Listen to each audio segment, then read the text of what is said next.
இன்னைக்கு ஞாயிற்றுக்கிழமை காலையில் வேலையாக தம்பிக்கு எண்ணெய் தேய்ச்சி குளிப்பாட்டலாம் அப்படின்னு சொல்லிட்டு நல்லெண்ணெயை தான் ஊற்றி இந்த பூண்டை கொஞ்சம் நச்சு போட்டு ஒரு 2-3 பல்லு பூண்டை நச்சு போட்டு அது பொரியிற அளவுக்கு எண்ணெயை சூடு பண்ணி அப்புறமா வந்து தடவணும். அந்த எண்ணெயை தடவி இந்த வெறும் வயிற்றுல இந்த பூண்டை கொடுத்தோம் அப்படின்னா அந்த வயிற்றுல உள்ள புண்ணு வயிற்றுல அழுக்கெல்லாம் வெளியாயிரும் அப்படின்னு சொல்லுவாங்க. தம்பிக்கு எண்ணெயை காலையிலே தேய்ச்சி விட்டு அந்த பூண்டு பிள்ளையும் அவன் கொடுத்தேன். நான் தம்பிக்கு வந்து பிறந்து 9வது நாள்லேருந்தே எண்ணெய் தேய்ச்சி குளிப்பாட்டிக்கிட்டு இருக்கேன்.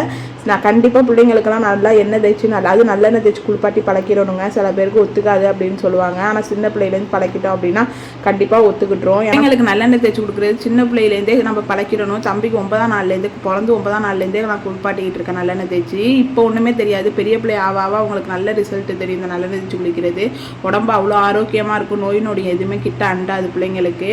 அதுக்கப்புறமா கஷாயத்தை கொடுத்துட்டு ஒரு பட்டையை அடிச்சு விட்டுட்டேன். ஏன்னா பட்டை வந்து ஒரு தலையில் ஏதாவது தண்ணி இருந்தால் நல்லா உறிஞ்சிரும்னு. நான் குளிப்பாட்டி அவனுக்கு சாப்பாடு விட்டே 11 ஆயிடுச்சு. அப்புறம் நாங்கள் சாப்பிட்டுட்டு அதுக்கப்புறம் தான் கவுச்சி ஏதாவது வாங்கலான்னு கிளம்புனோம்.